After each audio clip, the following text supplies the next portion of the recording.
이달의 건강 핫 이슈 신종 코로나 바이러스 예고해 드린 대로 한번 정리해 보도록 하겠습니다. 이번 신종 코로나 바이러스 뉴스를 보다 보면 이 박쥐가 아주 죽일 놈이 다 되었습니다. 그야말로 인간의 이 공공의 적이 됐습니다. 이 박쥐는 날아다니는 유일한 포유류입니다. 주로 이 모기나 곤충을 잡아먹는 인간에게 해를 전혀 주지 않는 그러한 동물인데, 이 박쥐가 본의 아니게 신종 코로나 바이러스의 숙주, 1차 숙제가 됨으로 해서 아주 난리가 났습니다. 이번 그 신종 코로나 바이러스뿐만 아니라 2002년도에 있었던 사스도 박쥐를 통해서 또 이렇게 사양 고양이 2차 숙주를 통해서 인간에게 전염된, 그리고 2013년에 있었던 메르스 이 코로나 바이러스 또한 박쥐가 1차 숙주고, 그 다음에 또 이 낙타가 2차 숙주가 되어서 인간에게 전염된 또 4번에 걸친 이러한 바이러스가 모두가 이 박쥐가 1차 숙주였다는 부분이 밝혀지면서 이 박쥐가 아주 정말 인류의 적이 되어가고 있습니다만, 문제는 이 코로나 바이러스가 이 박쥐의 세포를 좋아합니다. 이게 바로 박쥐의 가장 큰 문제입니다. 이 새로운 바이러스가 출현하게 되면 이 세상이 놀랍니다. 그 이유는 뭐냐면 바이러스는 딱히 치료약이 없기 때문입니다. 이 치료약이 따로 없다는 것은 뭐냐면 이 바이러스는 사실상 무생물에 가깝습니다. 생명체가 아닌 그야말로 반생명체입니다. 이 바이러스를 설명을 좀 드리기 위해서는 세균을 같이 비교해 드리는 것이 아마 이해를 좀 도울 수가 있을 것 같습니다. 이 세균은 바이러스에 비해서 약 10배 정도 큽니다. 흔히 우리가 바이러스를 100나노메타 이하, 세균은 10배가 큰 1000나노메타 이렇게 얘기를 합니다. 다시 말해서 세균보다가 바이러스는 10배 정도, 10배, 100배 정도 가장 적은 생명체라고 말하기에는 가장 낮은 단계의 이러한 부분을 우리가 바이러스라고 부릅니다. 그런데 세균은 하나의 세포로 만들어진 완전한 생명체입니다. 이 세균은 자기 스스로 먹이 활동도 할 수 있고, 이 먹이를 자기 스스로 대사 기관을 통해서 대사를 시킵니다. 효소도 만들고, 또 자기 스스로 자기 종끼리 번식도 하는 생식 능력도 갖추고 있습니다만, 다시 말해서 세균은 이 생명의 3대 요소를 다 갖추고 있는 완전한 생명체입니다. 그래서 세균은 변종이 잘 나타나지 않고, 그 세균을 방면하기는 항생제 개발이 바이러스보다 굉장히 쉽습니다만, 그러나 바이러스는 단백질 껍질 속에 DNA, 즉 유전 정보만 갖고 있습니다. 반생명체다 이렇게 보시면 됩니다. 자, 이 사진 아마 많이 보였을 겁니다. 이게 바로 신종 코로나 바이러스. 이 코로나라는 말은 이 왕관을 닮았다 해서 코로나라고 이름을 지어졌습니다. 코로나는 이 라틴어로 이 왕관을 뜻합니다. 이 바이러스 속에는 이 세포로서 가지고 있어야 될 미토콘드리아, 리보솜 이런 것들은 없고, 그냥 단백질 속에 유전 정보, 흔히 DNA나 RNA만 있을 뿐입니다. 유전 정보만 갖고 있기 때문에 그 속에는 먹이를 구할 수도 없고, 먹이를 소화할 수도 없고, 생식할 수 없는 그러한 정보만 갖고 있는 무생물이다, 이렇게 이해하시면 될 것 같습니다.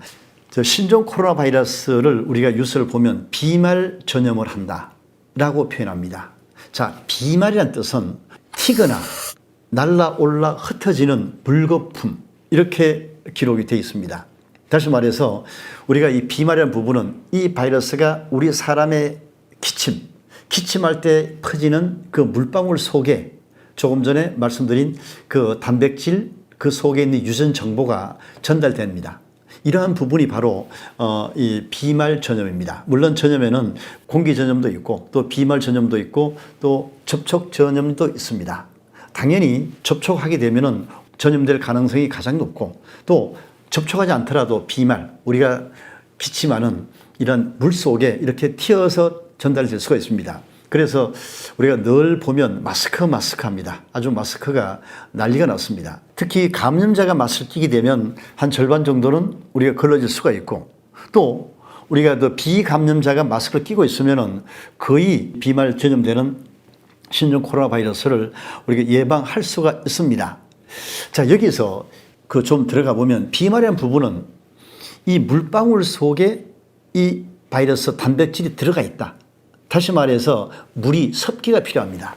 그래서 우리가 흔히 비말성 이 코로나 바이러스는 밖에 나와서 이 물방울이 말라버리면, 건조하게 되면은 다시 소멸되어 버립니다. 물론 특별하게 환경이 이 온도와 습도가 잘 유지가 되는 이런 곳에서는 하루 이틀 간다는 그러한 보고가 되고 있는 게 사실입니다. 예방법 개인위생 부분입니다. 첫째, 마스크입니다. 마스크를 통해서 예방할 수 있습니다. 요즘 보면 KF80이다, KF90이라는 말이 나옵니다. 이 얘기는 뭐냐 하면 우리가 마스크가 미세먼지를 한 80%를 감소시킬 수 있다 하는 것을 우리가 KF80 또 KF90이라고 씁니다. 우리가 흔히 KF80 이상이면 충분히 우리가 마스크로서의 기능을 갖고 있다. 이렇게 보시면 될 것 같습니다. 자, 두 번째 예방법은 씻는 겁니다. 씻을 때는 30초 이상 비눗물로 씻으라고 합니다. 흐르는 물에. 그런 부분 씻는 거 중요합니다. 첫 번째는 마스크 두 번 잘 씻는다는 것. 세 번째는 이 격리입니다. 가장 아마 이게 쉽게 우리가 이렇게 감염될 수 있는 곳은 이런 밀폐된 공간, 엘리베이터라든지 대중교통이라든지 집회라든지 특히 식당 같은데 이런 쪽에서 우리가 감염될 가능성이 대단히 높다. 우리가 그런 것만 우리가 알고 대처해 주시면 충분히 예방할 수 있다. 이렇게 생각을 합니다. 면역력 강화법, 요거 한번 정리를 해보겠습니다. 무엇보다도 면역력을 키우거나 강화하는 것이 개인위생을 중에서도 대단히 중요합니다. 자, 첫 번째 면역력을 떨어뜨리지 않는 방법, 충분한 휴식입니다.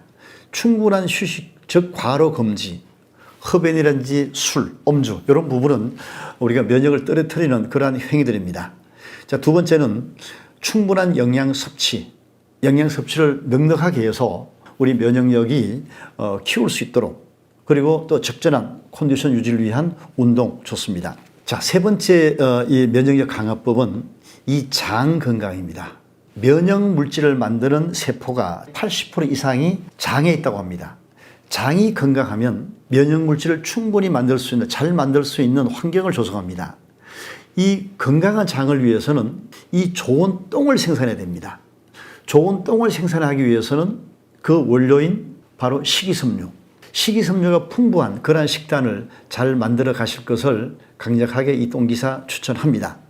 자, 그리고 마지막 네 번째는 면역력을 높여주는 플라보노이드가 충분한 그런 녹황색 식품을 많이 드시기를 추천합니다.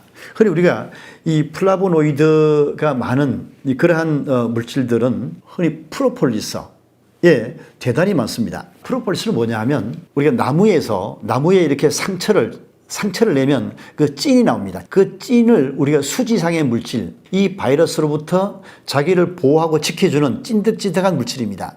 그 물질을 벌이 자기 종족을 지키기 위해서 누구로부터 이러한 미생물로부터 지키기 위해서 그걸 물고 와서 자기가 타에 거 썩어서 찐득찐득하게 만들어서 벌집에다가 이렇게 발라줍니다. 그래서 옛날에 우리 양봉하시는 분들은 이 찐득이다 이렇게 얘기를 했습니다. 찐득이다. 이 새앙지나 아주 작은 곤충들이 이 벌집에 들어갑니다.